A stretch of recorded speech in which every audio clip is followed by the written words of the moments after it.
You are watching the Blueprint Radio Show with DJ Miss Hennessy.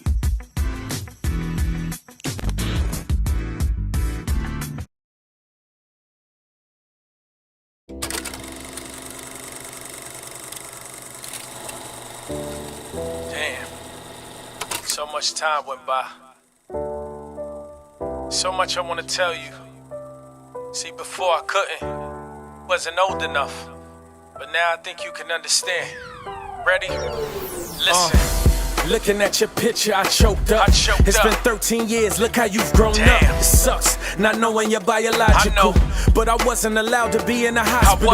It wasn't fair, but my mother was there. So on your birth certificate, my name doesn't exist now. I don't know what you was told about me, but I'ma wash your air out, all this dirty laundry. And I gotta do it in 16, I'm pressed for time. So I ain't wasting a second, let me hit rewind. I take responsibility, cause I was hitting it wrong. But she'd never admit not taking pills anymore. So before you was born, we wasn't getting along. It was best that I left. I lost all respect. Then I asked for a paternity test. She had a boyfriend before you turned 2 months. Yeah. What? Know that you don't know me. I know. Baby girl, you will always be mine. Forever, baby. Baby girl, Come on. know that you don't know me. Baby girl, you will always be mine.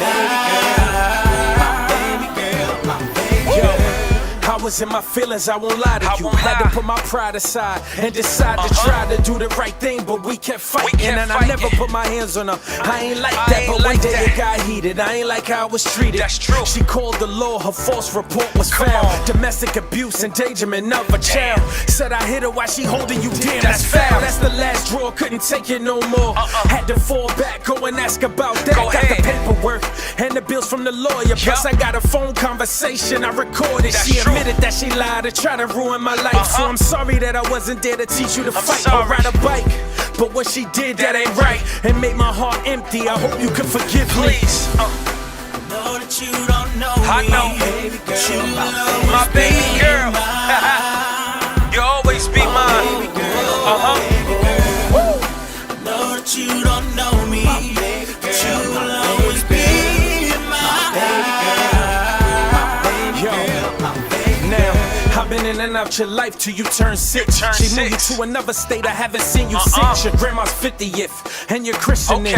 We never celebrated birthdays or Christmases. That evil bitch, she make me sick, I swear. When I would call, she be like, what you want?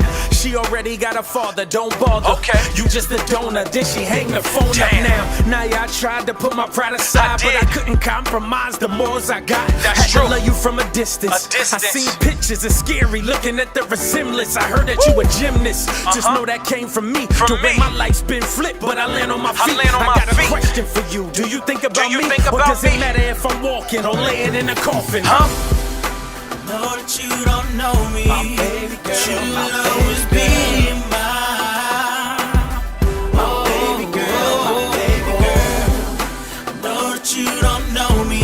Baby girl, you will always be mine. Baby girl, whenever you need me, I will always be right here. 'Cause you are my daughter, always and forever my baby girl. I love you. Grandma. Daddy.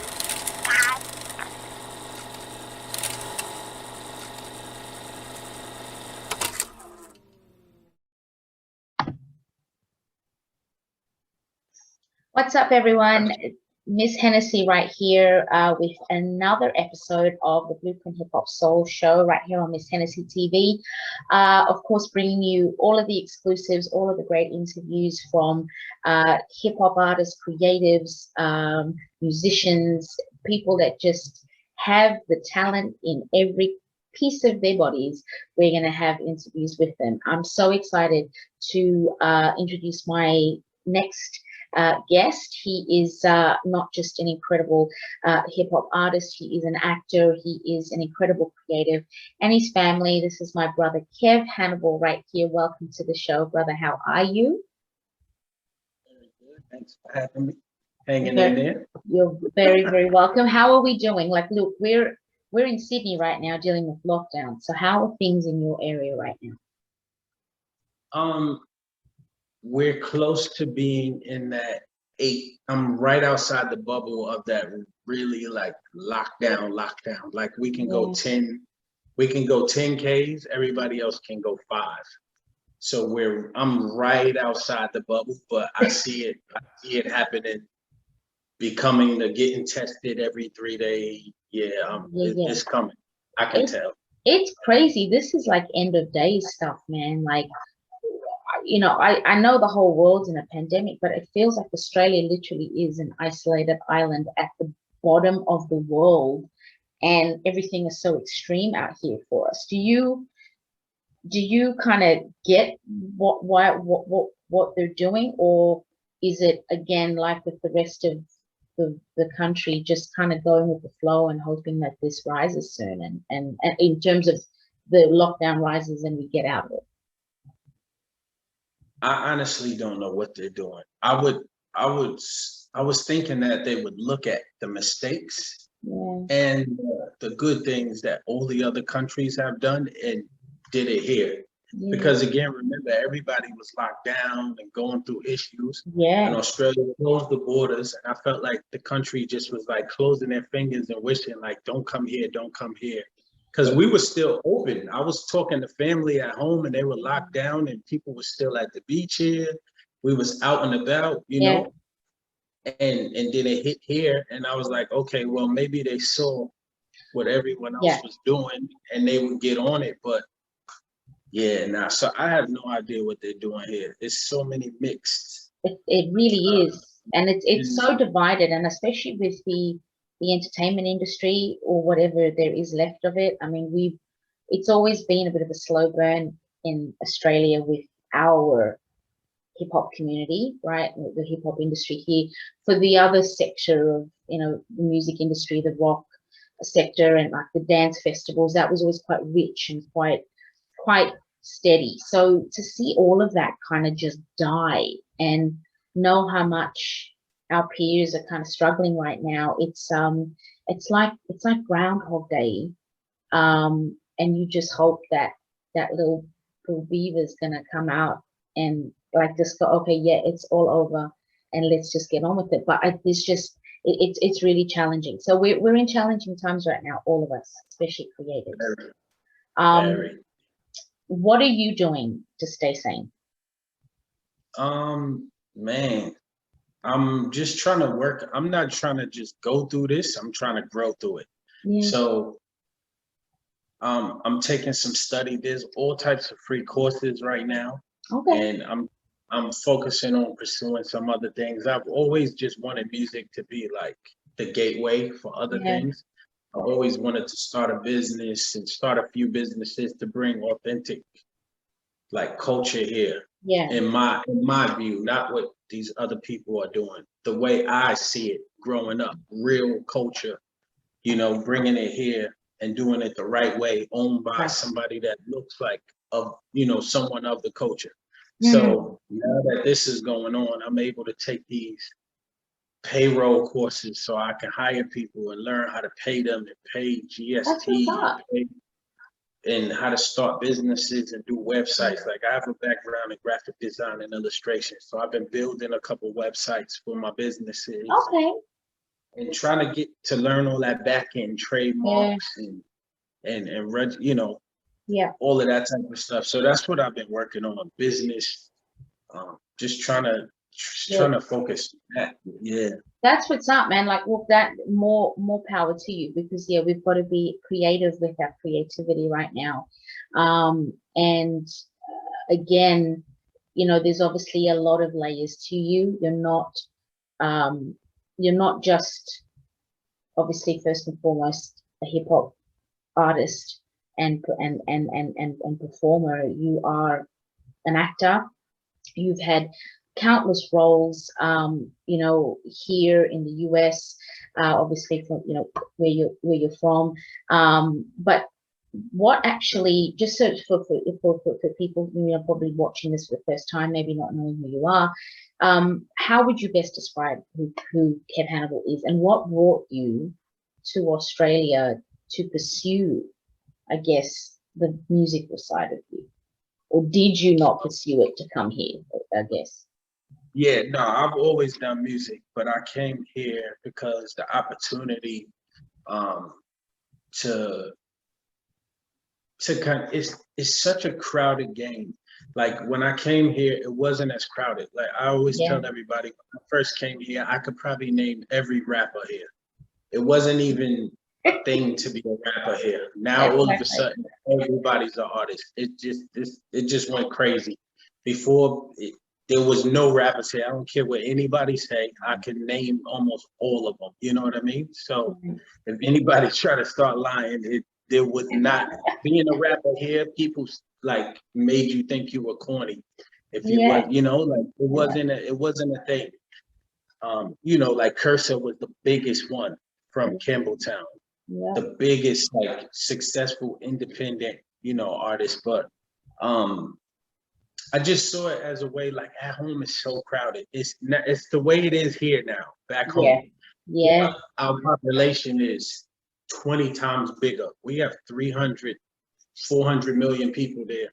There's 23, 25 million in the whole Australia. So, you know, exactly. And 100 million are rappers in America. So it was better to come here and go back and forth to give it that appeal, that international appeal, then be away from all the clutter, be able to focus, then go, you know, so that was the main reason. But I've always done music, so no matter where I go, I was gonna do it. I didn't start doing music when I came here. You know what I mean? Yeah. So, acting, I do. Oh yeah, absolutely. It's always an interesting question, especially when I ask a lot of other, you know, American expats that live here that are, you know, in the music industry or you know, creatives, and you've just answered it perfectly. We've never had the numbers here that you guys have in the US, let alone in New York where you're from, let alone in Queens where you're from. There's talent oozing out of every street, every borough, every state. It's just, you can literally just be nothing but a number in the US when it comes to hip hop or, you know, wanting to be a rapper or even a DJ for that matter. You got to come with so much different skill and so much different, just a point of difference is what you need to fit. A dance, a gimmick, a dance, drama, beat. It's got to come with something. Most but the majority don't. Yeah, the majority isn't just plain talent. It's coming with something. You got locked up for something. You down your with back the game. end story. You got a dance or some gimmick or your hair colored or you got tats all over your face or it's just you look like a freak or But then you come here, and I'm sure for you, because I know I kind of got connected with you in the early days of you figuring out what this industry was all about. And I remember we had a really cool conversation on the phone, and you were like, yo, I was referred to you. They were telling me that, you know, you the lady that kind of gives it to us like straight, like you tell us what's what. And I was like, wow, like who was telling you to talk to me like that? Because for me, I've always looked at it from a purist form, and I've always felt it's just such a difficult industry to try to be different in here at the time, right? Because everyone was trying to be exactly what you were and exactly what, you know, Stan Bravo, right? Our other brother, like he was. And just a small handful of rappers at the time, everyone was just trying to clutch at the spanners and didn't really have a backstory like you would have had, didn't really have the understanding of the culture like you did. So like you come here with all of that hunger and you were like, yo, what's going on here? This is a different pool. I was hustling backwards. People used to tell me, you can't hustle like that. I was running on people, giving out CDs, running down on people, and people like scared. They thinking I'm trying to rob them or something. I'm just trying to, because at home, that's how it is. Ask any tourist from here that goes to LA. Yo, check my music out. They throw headphones on. They're way more aggressive than I am. They like, yo, donations, And then when you told me that, I was like, where did you do this, in George Street? Like, what are you doing? And you were like, they're looking at me like I'm like, you know, they were scared. And I chuckled only because I thought, man, like, you were representing everything that is pure about what it is to be a hip hop artist in a country that had no idea what the fundamentals of that was. So how challenging would that have been for you to come to a country that, an amazing country, and it's afforded us a great life, but when it comes to the music and the culture of hip hop, you had to come into an arena where people were in it that weren't from that culture, that didn't really understand it, but you did, and you had to find a way in. What was that like, Kev? Like, how did that make you feel, man? Really? Frustrating. It was really frustrating because it's like, okay, I saw the potential of it, but it's crazy. I got stickers with QR codes on them from way back before, and now it's a big thing. Like, everyone's using them. Even we got to use them to check in everywhere we go. But I got stickers from 2014 with QR codes on them. Wow. That you scan on your phone, and some phones didn't even have it, but iPhones, where you would scan it on your phone. So I had the website and the QR code, but it was like a gift and a curse. And I noticed that I couldn't sustain a career here in music. So that was cool with me. I never thought that I was gonna come here and like blow up and take over. I just wanted my presence to be known, and that a true, authentic American is here that can actually rap and perform and dress the part and act the part, and is from the Mecca and authentic. You know what I mean? I'm saying I was the toughest, but I'm from Queens. I'm from New York City, born and raised. I saw hip hop. I was born in '79. I saw it with my own eyes, coming outside every day. Biz Markie, like, was rest in peace, is a part of my story. Like, it's because of him that I even started to rap. You know what I mean? So it's like, it's so many. That was my only thing. I didn't want to be the biggest here. That was never my thing. You know what I mean? I just always wanted to be like, you mentioned my name. You can't say nothing about me except for maybe his attitude or whatever, but you can't say nothing else, because I get busy with anybody. Nobody it is nothing. You know what I mean? So that was my whole thing, until someone else younger came up from maybe home that can carry the torch. But I just wanted to be that representative. That's why I call myself Mr. NYC to SYD. It's like, it's no in between. You know what I mean? I hear you. That's what my whole thing was. You know what I mean? Do some festivals here. It just was the greatest thing. You do the festivals here because it's summer here and it's winter at home. Right. So when it's winter, so you can I'll leave, go home in the summer and do shows in the summer at home, festivals, then come back here. So that's what my plan was. Not to, kind of take over the Australian rap, like, no. No. Gotcha. But it was frustrating to answer your question. I was hustling too aggressive, too ahead. And I wound up not even wanting to do music for a little while when I got here. That's how frustrating. That's how I landed into acting. I remember us having a couple of conversations, because obviously, you and I, we've been friends for quite some time now. I've followed your career from the start, done a lot of write-ups, all of that sort of stuff, always been a huge fan, huge supporter of you. You expressed back then that your frustration with the music stuff made you want to quit. And I know every time you say that, I go, no, you ain't. You are not quitting. This is you.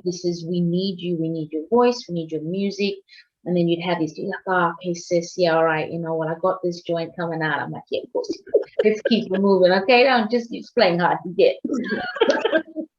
So in between a track, there'd be a movie, and then, you know, TV, you know, appearances, or, you know, ads. So you've always been busy. You've always been very creative. But the music for me, and the way you create music, has always been something that, obviously for myself, being a DJ, being on radio, that was the big draw card. You've released some great tracks, Kev, over the years. Amazing tracks. Your music, oh, but listen, you don't even need to try that hard. It's always been with a message, though. You don't just put out shit for putting out shit, okay? It is intent. You've put out tracks about interracial relationships. You've put out tracks about, you know, having regrets in relationships. You put out tracks, so many, and it's real stuff. The creative process for you. Walk us through how Kev decides on a track and then gets from idea to the finished product. What is that like? It's a little mixture of everything. It's like I'll listen to beats for maybe like 3 weeks straight. I'll listen to hundreds of beats just driving, because I drive a lot. I like to drive. I like to write in the car. Okay. So just driving, I'll just listen to instrumentals. I have 4 or 5 producers that are my go-to producers. Okay. So I'll just listen to all of their new beats from the time that I released the project. So it could be 2 months, and producers are pumping out 5, 6 beats a day now. Yeah. So I'll just listen to everything they got. I'll pick those out. And after I pick those out, I'll put those together of the ones that I've picked from my go-to producers. And then I'll start to narrow it down. Yeah. By driving, and the hooks come to me. Okay. That's how I start. Like even right now, I have 4 projects right now that are already titled, yeah, and have hooks. They just need verses. Wow. So 4 EPs right now, 25 songs that have 25 to 26 songs. Wow. Already broken up in folders, and they all have hooks already. I just need to do the verses. But so that's what I start with first. Yeah. Then I pick. Then it goes based on what I'm going through. Yeah. So there's one thing I could be going through, and then I'll listen to all those hooks, and then I'll try to put them in a folder and put the other ones aside. And these are my 6. Okay. So it's almost like you prioritize the tracks according to what you're going through at that particular time and what you feel is most sort of important for you to release. Is that how you frame that? Exactly. Yeah, that's how I do it. And like I said, I can write all these braggadocious raps and this, that, and the third, but I just feel like that to me, it doesn't mean anything. You know what I mean? If you are something, people can see that. You know what I mean? Yeah. And the majority of these people that are making these ballin' songs don't even got 2 pennies to rub together. Like, honestly. And you know what? The fans aren't stupid. Exactly. So I guess it's based, like I said, sometimes being so far away from certain things, or like because of my upbringing, and it's no one else's fault. I just was born when I was born. Blame my mother and father, you know what I mean? But it's like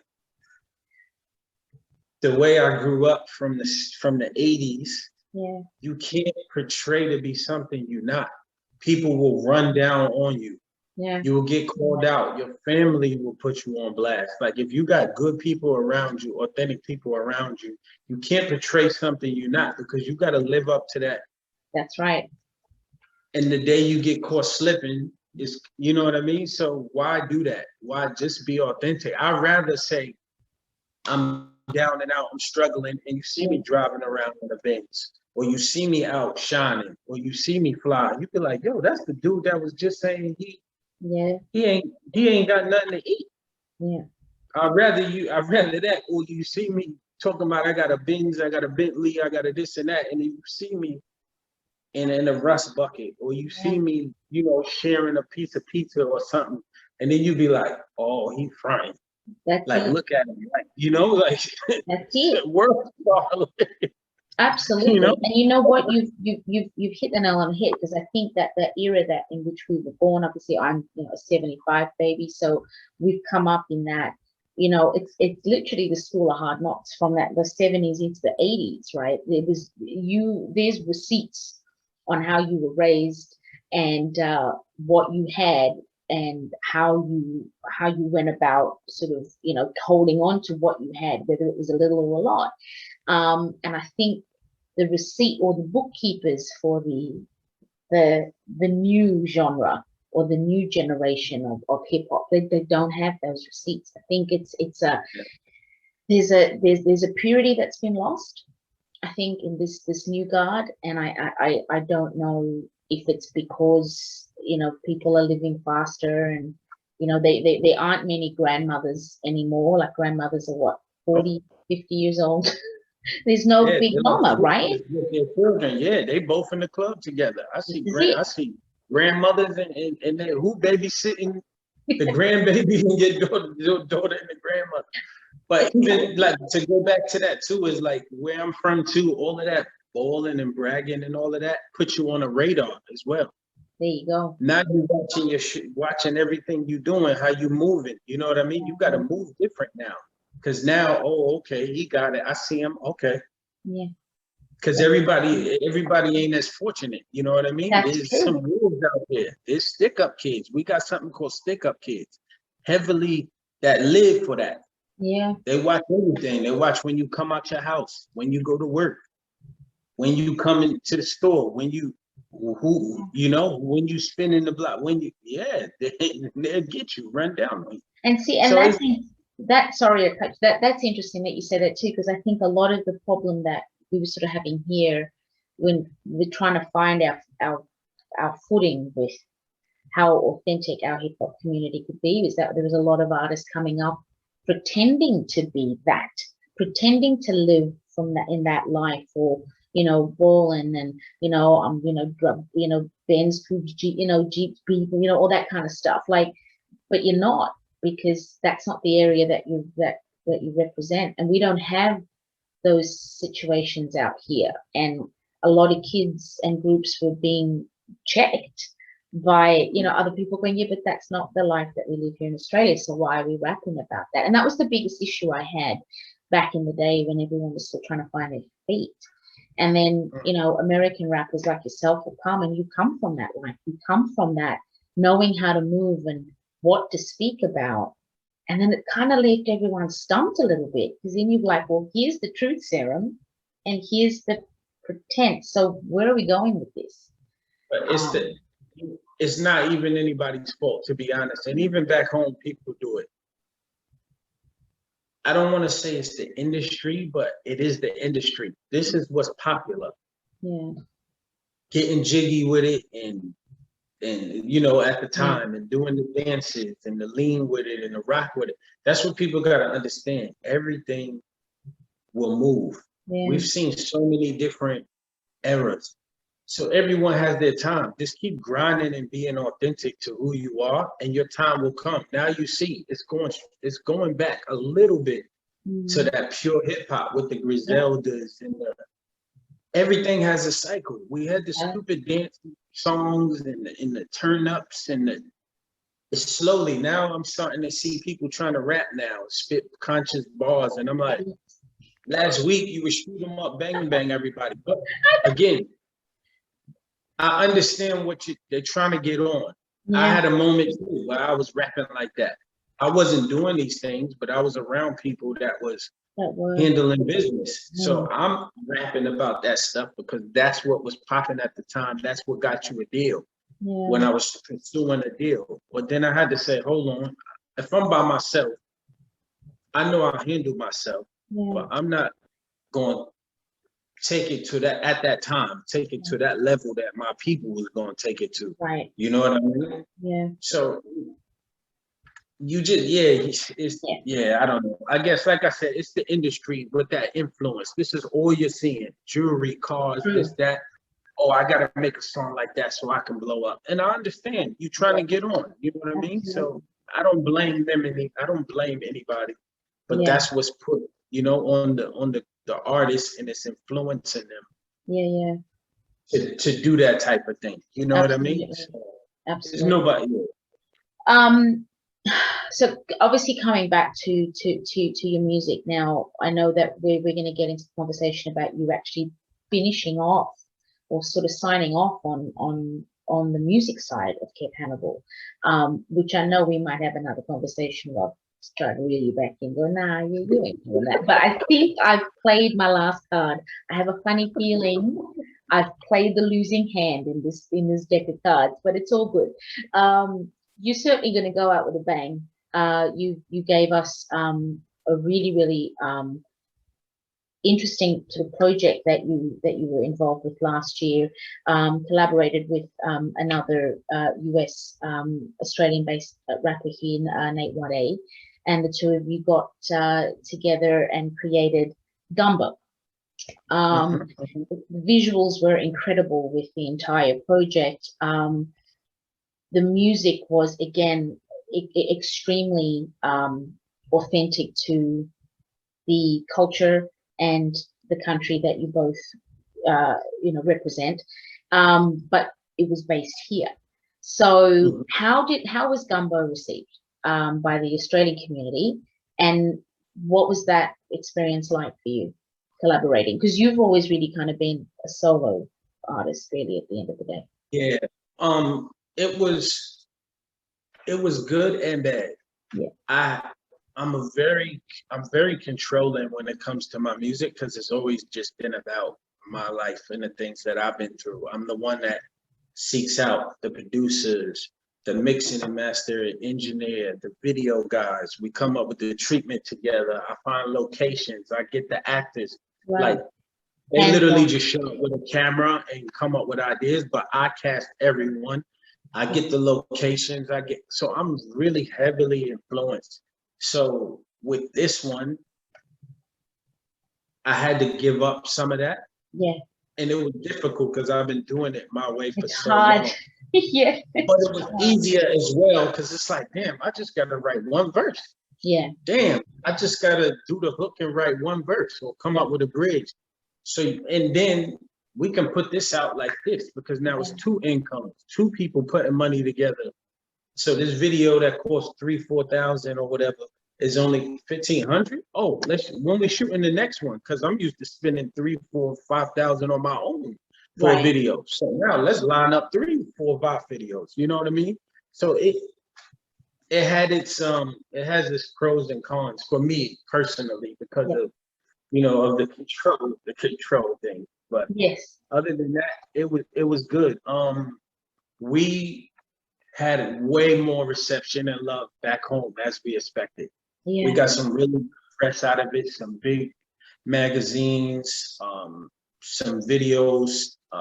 It was a struggle here. Yeah. We were getting emails sent back to us from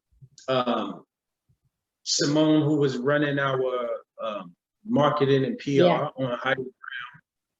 Pretty much, they were trying to make us convince them on why we should be on their Australian platforms, or what's the reason.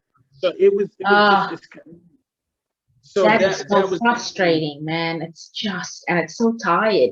It's a tired response. It's just ridiculous. Yeah. And we put it out at a really weird time. It was during the first lockdown. Yeah. So there was nothing going on. You know what I mean? So people we couldn't perform shows or do, like a release party so it was more of a creative project to keep busy during the pandemic and to stay sharp. Yeah, the first goal. So, it did what it did. I was happy with the way the music came out. I still listen to it. I still enjoy it. Yeah. I love the videos, the concepts. I think it was a good project. We just put it out at the wrong time, I think. Yeah. But now, so when was gonna be the right time? You know what I mean? When was gonna be the right time? But again, kudos to you you know, to you guys with the visuals were incredible. You know, the music was dope. But yeah, people that know would have known that the US would have eaten that up a lot more. They did. You know, it was very Americanized, which is exactly what it needed to be. But you know, obviously here, even you know, gumbo, it was just like, this is us and this is what we represent. Yeah. So authenticity. Yeah, we didn't get to really, because we had a couple other singles on there. We wanted to do like beach videos with just like to give you that Miami, South Beach vibe, but we couldn't move around. We couldn't, you know, it was locked down. So yeah, it was tough, but for what it was, I think we did a great job. You guys, I enjoyed it. I think it was a fun project. Yeah. Now it looked like you guys had a lot of fun. I was like, are they driving in Sydney? Why is this looking very LA? Yeah. Hello. You did well. You did well. We had fun. Good. All right. So your recent track you've released in the last 3 weeks. This is a real tearjerker. And it pulls at the heartstrings, man. Baby Girl. Congratulations. This is your most personal work yet. Yeah, definitely.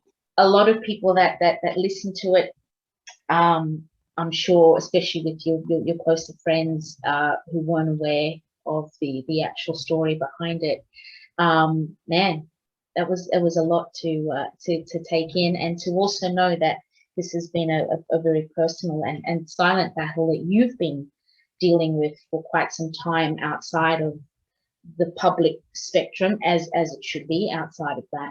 So you release it and it's like, whoa, and it's hitting that sort of personal chord with a lot of the fathers that deal with not being in their kids' lives, and that's a bitter pill to swallow, because you are a father and you're a very, very upfront, very active father in your daughter's life. And this story and this track is about a previous situation that you've decided to share with the world now. Man, can I even ask you how that feels to have it out? I've been writing. If you pick that song apart, there's some numbers and things that might not add up all the way, because I've been writing it for so long. And it was always a plan for me to release it when I felt like the internet is at its all-time high, and the influence of my daughter's mother couldn't kind of block it. You know what I mean? Okay. So I've been holding on to it, and I wasn't even going to release it yet. That was probably going to be like my last song. But I had an interview with Lee Monroe, and my daughter's mother was actually watching the interview. Oh. And I haven't spoken to this woman in 10 years. Wow. More. Okay. So she reached out. Yeah, she reached out to Lee and then tried to reach out to me. So when I knew that struck a chord there, it was time. It was the time. I spoke about her, and you know, you got to kind of watch what you speak about. You know, your tongue is very powerful. Yeah. And it just was like, what are you waiting for? You know? So, and yeah, that's kind of how it was gonna be one of the last songs that I put out, but it just was time. It was just on my heart. I just had to do it. You know what I mean? It was just like, now's the time. So I heard it clear as day. Now's the time. Yeah. And you have to answer those calls, man, because that's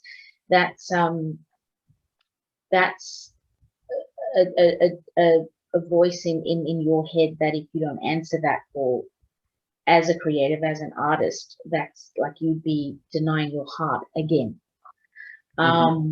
It's deep. Seriously, man.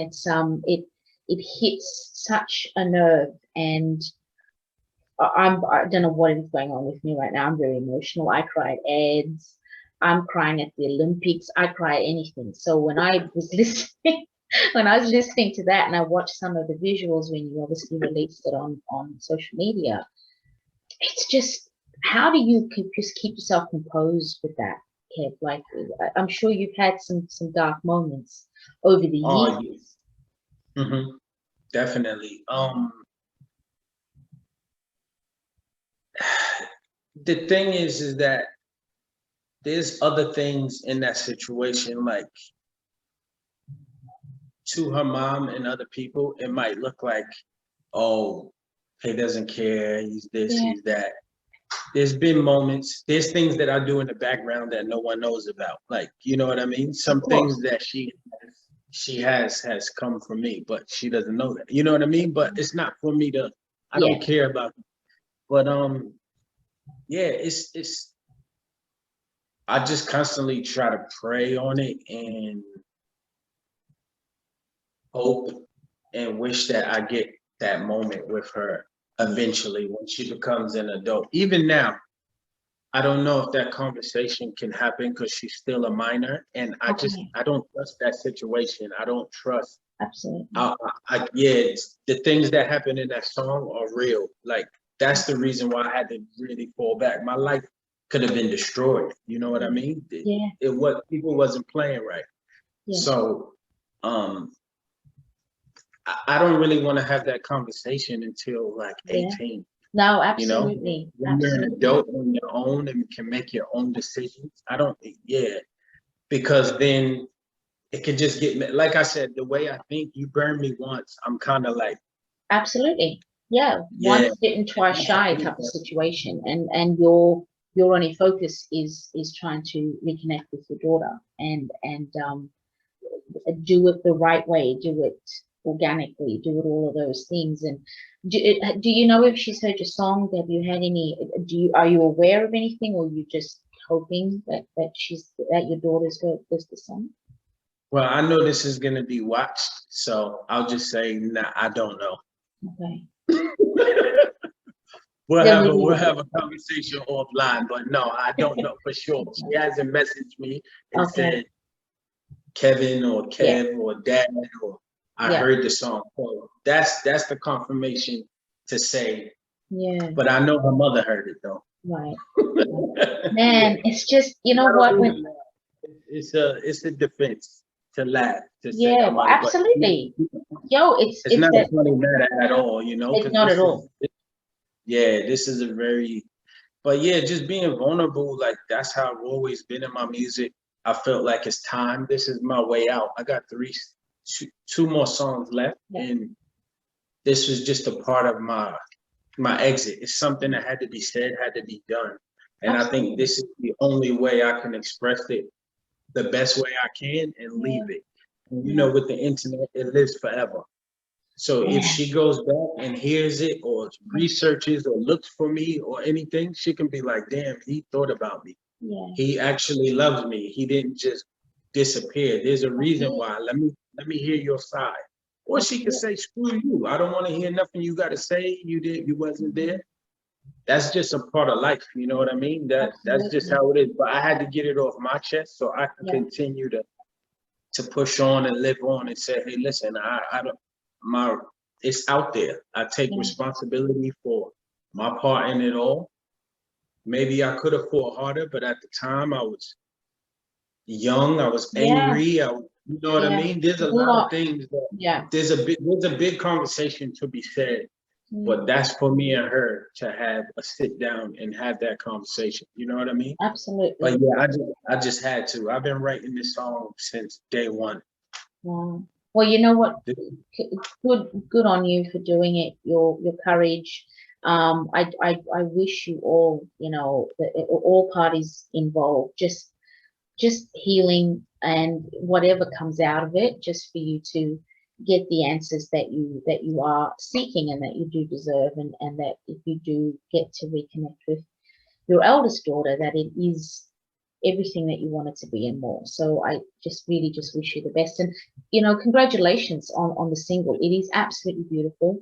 It highlights, you know, the love that a father has for his daughter. You do have another beautiful daughter as well, and she's absolutely gorgeous. And you're a great dad, you're a great father. So I wish you nothing but the best with this, and just healing, man. It's the world is so crazy. The world we live in right now is so crazy, and everyone is just trying to hold on to families and loved ones, and we're fighting such a silent, deadly, mysterious, killer out there. And when you hear songs like this and situations like this, you just want the best. You just want the best outcome. So wishing you all the best. So we get to this point now. You're working on your last few EPs. Is that what you said? No, well, that was just like, that's how I plan ahead. Okay. Like, I planned them out. Number 3, number 4, number 5.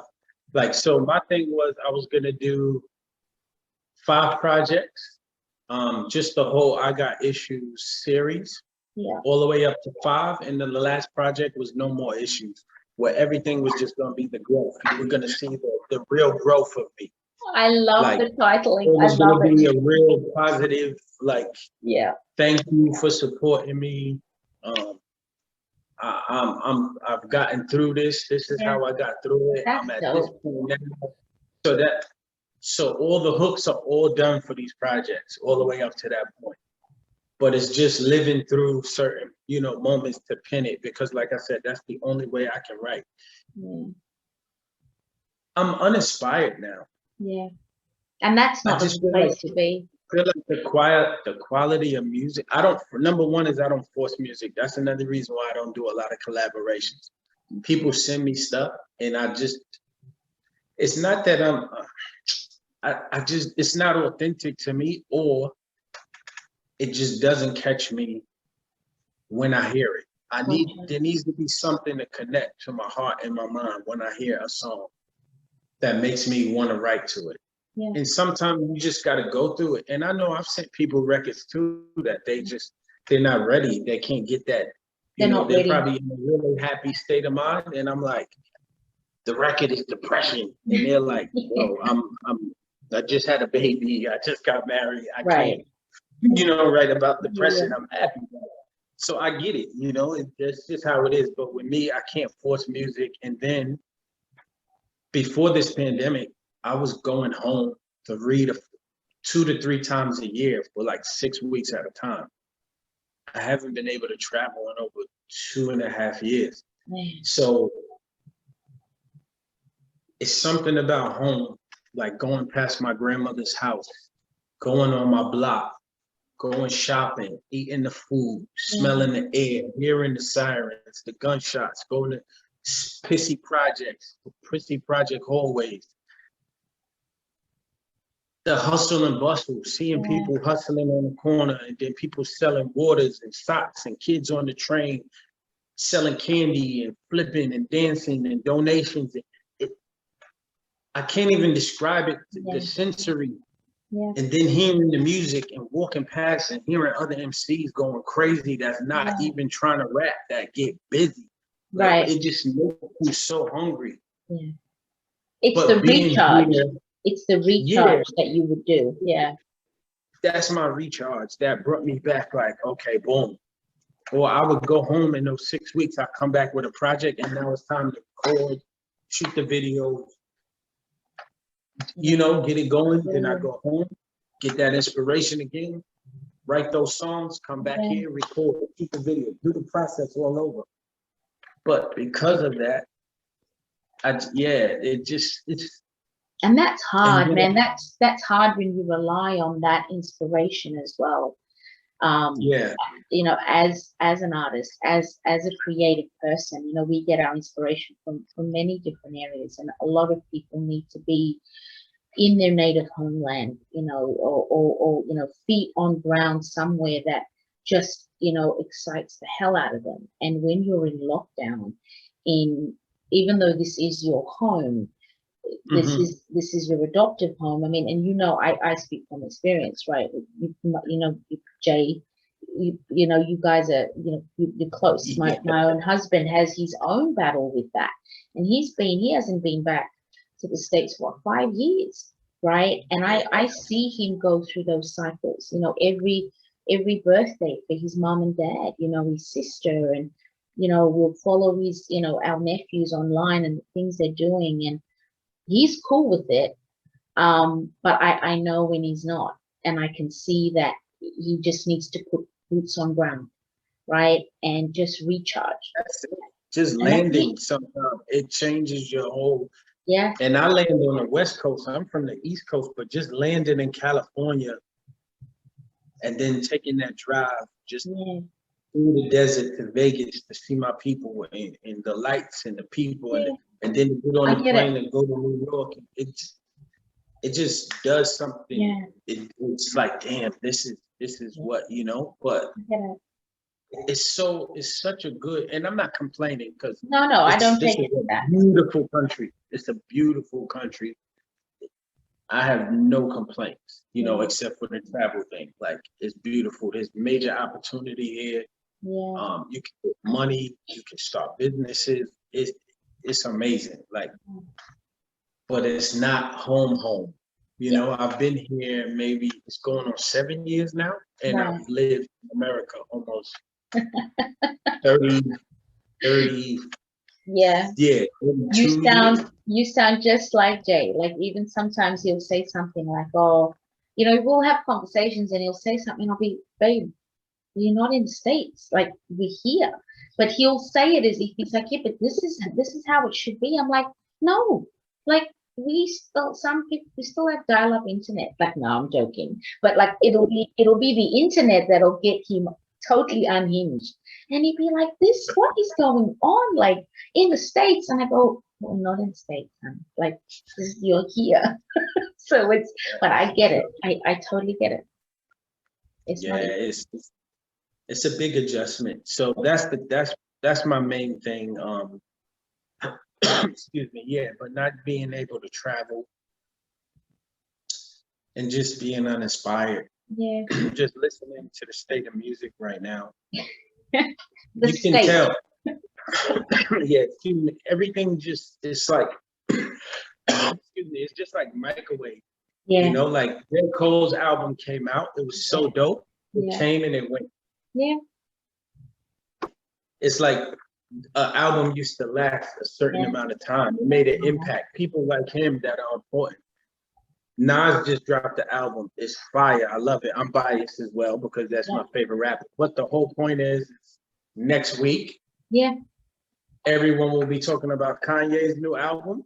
That'll be gone. Then Drake's new album, then that'll be gone. And then someone will shoot someone or someone will die. And then it's about them and their project. It's not even about talent, if they were good. It's drama, and controversy, and the algorithm, and the ads pushed to it. So it's very throwaway, right? It's almost like I liken it to like fast fashion, right? Or like that on-trend pieces that you just buy and you wear it and then next year it's gone, right? That's how our hip-hop industry feels right now. And we're talking greats here. I mean, the new Nas album is, I haven't even listened to every single track, but Jay played me the track with Nas and Lauren. You're like, what? This is two greats on this single. Like, it's just mind blowing, the authenticity in that. But it's true what you say. Next week, you know, they'll be on Kanye, and then the following week with this one, and it's just too much happening. There's just too many parts of the train, and there's no real steam. You know, it's just moving. Next one. So I get the uninspired, and I get maybe wanting to step off that rabbit wheel for a while. Is that what you're doing for a while, or do you feel like? No, I think I'm done. Like, in the meantime, though, I have been doing a lot of placement work, like getting music placed in like video games and TV and movie. So, you know, I still enjoy that because it's not personal. Yeah. It's here's the movie, this is the scene, we need something for it. So I can just freestyle it. I'm not writing or thinking thought, it's literally freestyle. That's dope. I send it off to them, they mix it, they master it, They put it in the scene. I have nothing else to do except for sit back and collect publishing and get my upfront money, and so that's so dope. That's easy. I can do those in 15 minutes. You know what I mean? But when it comes to my own stuff, I'm writing a song for like a week, trying to bar it or dumb it down or saying that's maybe too much, and then people hear it, digest it, and then the next person is you put in so much. Your heart and soul. Any artist would feel the same way. You really put your heart and soul into this, and people will listen to it. You have a couple clicks, and then if you don't have that big machine behind you, you know what I mean? And you just see these people that have no talent whatsoever, and just because they have big machines or they're kissing somebody's ass, or I feel they get on the front page of a playlist, or they get playlisted because they know this person or they friends with them, and I'm like, the song is trash, you trash.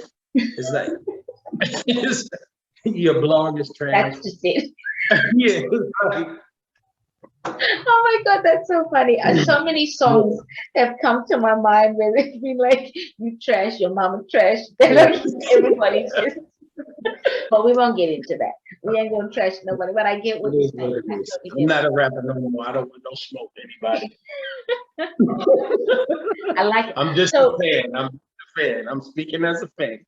Because fans can say whatever they want, so I'm a fan now. Evidently, you're in that comment section now, right? I'm just here for the comments. Yes. I don't want no smoke. So we're stepping away from music, and we're going to be focusing obviously now the acting side of you, movies. Do you have a lot of projects happening? What are you doing? What's next for you? Well, as far as acting goes, that's another thing. How do I say this without coming off? The pandemic has changed acting completely.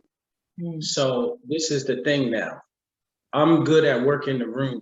I might not be good enough for the part at the time, because they give you these scripts like literally the day before or the day of. Then you need to go down there and convince these people that you're the right person for the part. I'm good at doing that in front of them. So sometimes I get roles that I'm not even qualified for at the time. But once I get the role, I study and I give it my all, and then I make it work.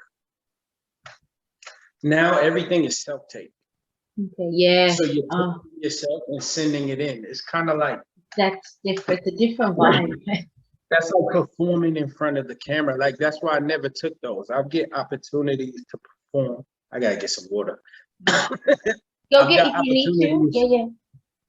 I got opportunities to perform like those live stream concerts. Okay. I'm not from that era. It's just corny to me. When I look at them, it's corny. I don't care who it is.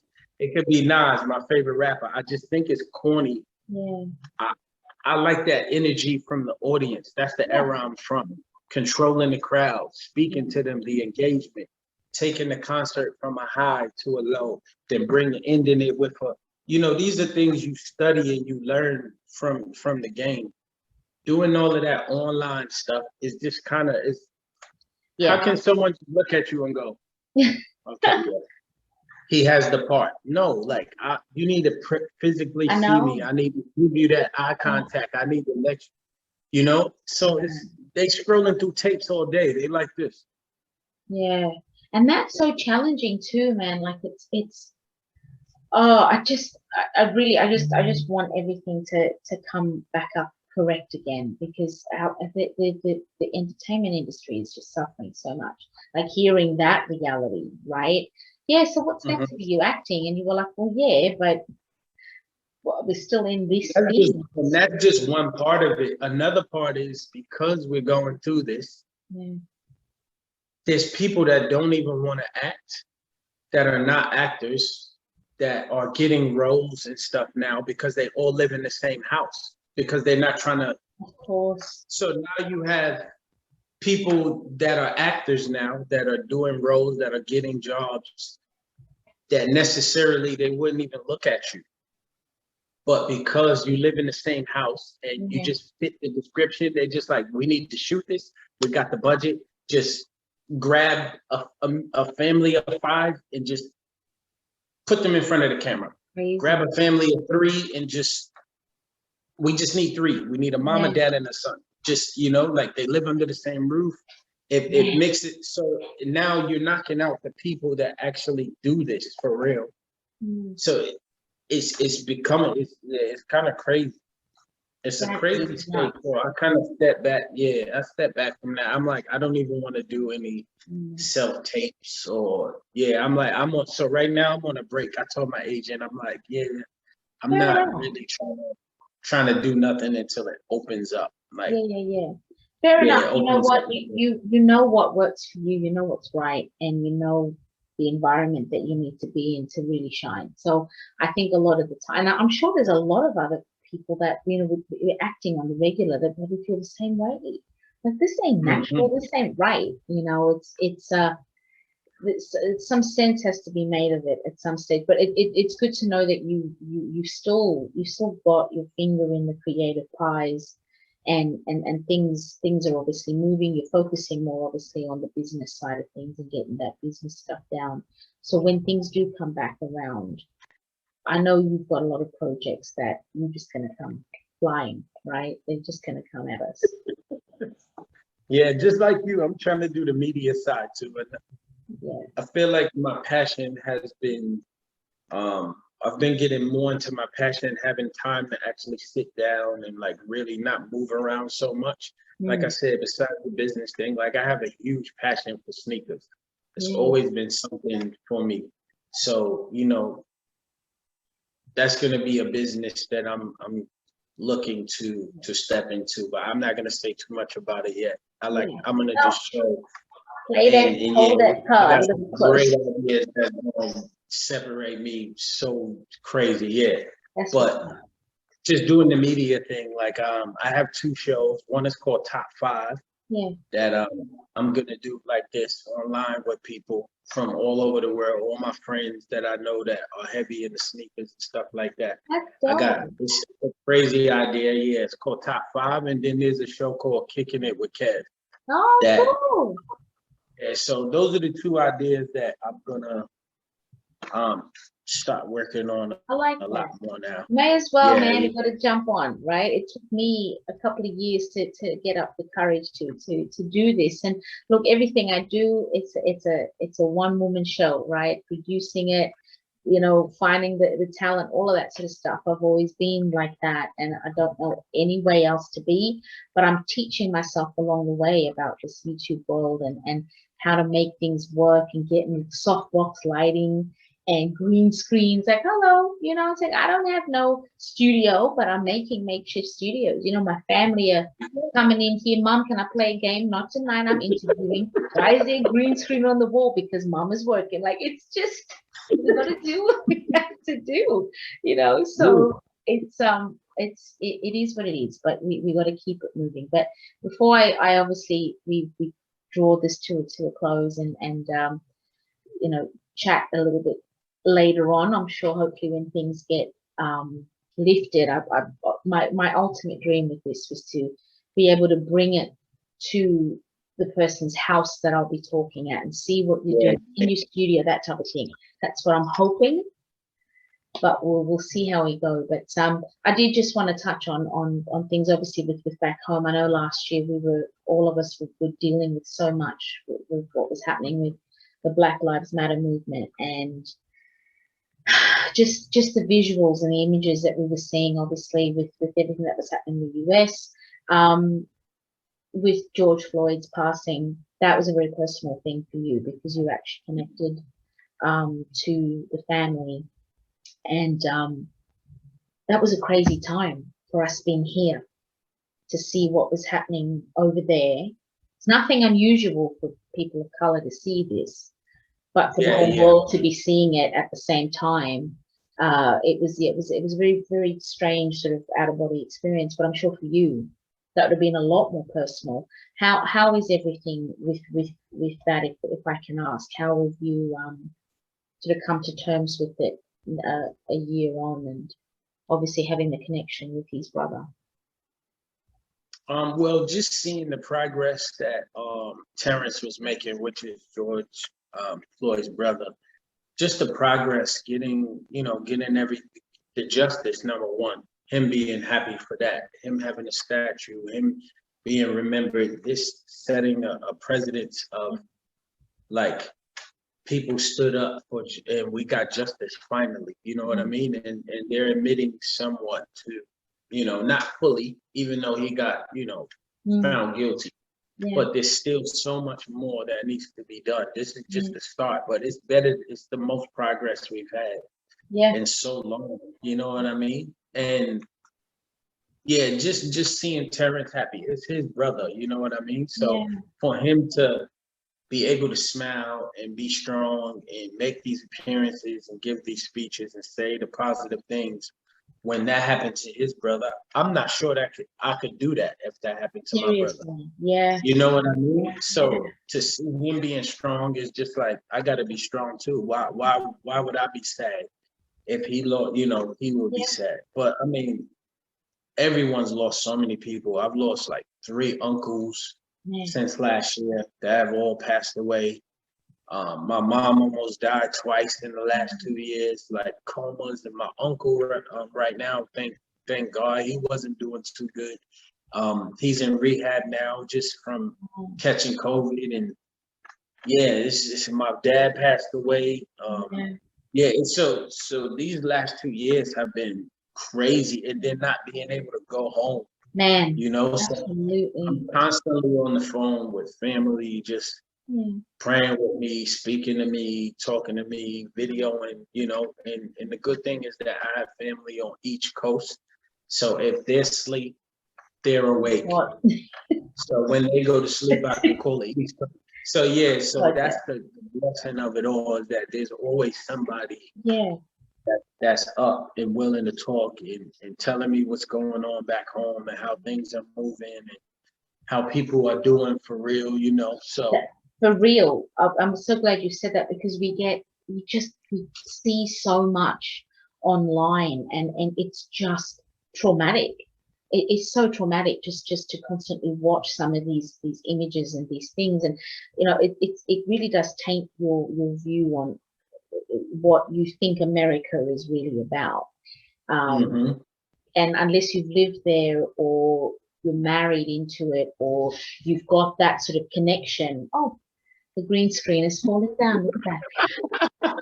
It's these are the things that I think make it so honest and so real for a lot of us who have lived through these times, not just on social media. We've lived through these times, right? And as children that have come from the 70s to the 80s, this is nothing new. It's just been captured on screen now, and captured on iPhone. So that connection for home is really important for you. It's really important. It's the only thing keeping me going. I have my moments. I'm not even gonna front. I break down sometimes.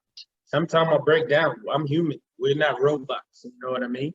And it doesn't matter to me, like that vulnerability. It doesn't matter. Like I feel like I'm growing up Christian. Like it says it in the Bible, like Jesus wept.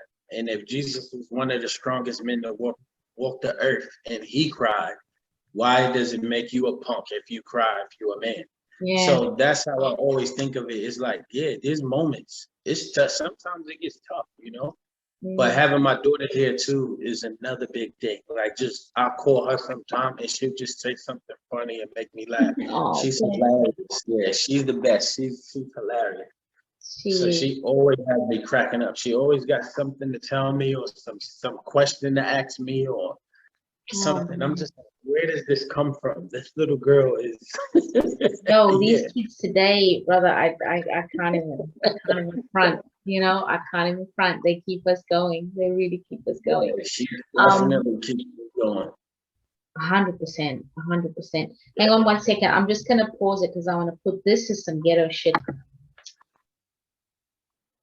So I mean, obviously having the kids, and I think kids today, they're 4 going on 14, right? So they're gonna keep you honest. They're gonna make you laugh. They're gonna do all the things that they need to do to just brighten your day. So I'm glad that that your little one is making you making you sort of whole, you know, especially with not being around your family. Blue right now. That's what's up. That's what's up. You know what? It's always a pleasure to talk to you, Kev, and just to touch base and know that, you know, everything that you've done, that you've given to our hip hop community here in our industry will never be forgotten. Your music is important. It was necessary realness from the start. And with whatever you're going to continue to do until you drop that last bar, thank you for your contribution to our music community here. Especially from you, because you've seen the journey, the growth. You know, you actually know. Yeah, you appreciate. I don't feel that way, but I know. Well, maybe one day you will. Yeah, maybe one day. We'll see what happens. When you go through that back catalog, you go, "Oh, I did that. Yeah, I sound good." Absolutely. Yeah. But good luck with everything that you've got going on, with the downtime, and, you know, finding like redefining your purpose. I think this is a great time for us creators to do that. And I'm sure whatever you're going to do once we get out of this, I wish you the best of luck, brother. Seriously, I wish you time to go back home and to see your family and just get that inspiration again. And just stay shining, man. Like just stay shining. That's all I can say. I'm trying. That's all we can do. Absolutely. Thank God. I just thank God every day for my upbringing, because I really think if I didn't have, I thank God for everything, all of the bad times, the good times. Because if I didn't have it, those moments of, you know, all of those vulnerable moments back home, the moments where I learned things and saw things. Because I'll be honest with you, if I didn't have those, I don't know how it would be really rough for me right now. Yeah, it would be really rough. But I have nothing to complain about, to be honest, except for I miss my family. You know what I mean? There's people doing way worse. Oh, man, every day we've got to remind ourselves that perspective. Yeah, it's crazy. So I'm blessed. I got nothing to complain about, except I want to go home. Time is coming. It's coming. I know it is. It just better hurry up. So until that time, though, stay safe, stay healthy. And just, you know what, can't wait to see what you're going to work on next. So let us know. I will. I'll keep you in tune. Thank you. So anytime, man. Thank you. Meet you now. Yeah. Because I was like, she's. Yeah, you speak so highly. Thank you. Yeah, you can always tell from professional. You can't find these people out here. I don't have to say anything. Like it's like I don't have to do anything. It's great. Like, you know. Like, she sent it back. She's got gigs every week.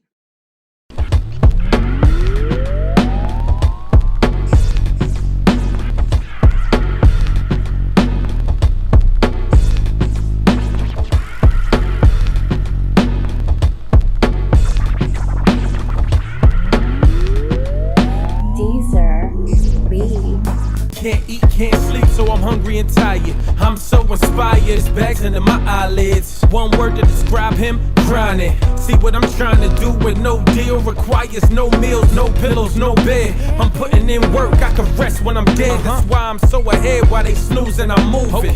Plus I really put my all in this music. Yes, sir. I really do this, what I gotta lie for. The proof is in the bio, how y'all can doubt what I do to a verse. I advise you to get familiar with my work, and then we can converse. Until then disperse, poof be gone. I keep it 100 and more in all of my songs. So go ahead, look every word up, and you'll see that I'm the most famous MC you never heard of. Yes. Rise up, cause your strength is all that you have. Go stand up, cause you got it, you got it, you got it. Hands up, cause you know where you are at. Go stand up, cause boy, you got it, I got it, you got it. It ain't where you're from, it's where you at. Okay, so I'm trying to put on the map. So with that being said, you know what it is. But New York's in my blood, it's unconditional love. I flow retarded, I spit that dumb shit. They need to put me on a small bus with a helmet. So tell them beware, I'm here for their position. Briefcase bars, you know that I mean business. Yes, sir. Suit and tie, handkerchief, Got my good shoes on, yeah, I make them sick. And I stand out, no handouts, I did it with my crew. Keep a tight circle, only select few in the entourage. Everybody else is on that thing that's swinging in my jeans, know what I mean? Know what I mean? Sound funny, but I ain't joking at all. It's like I'm selling manure, I got some shit in store for y'all. Rise up, cause your strength is all that you have. Go stand up, cause you got it, you got it, you got it.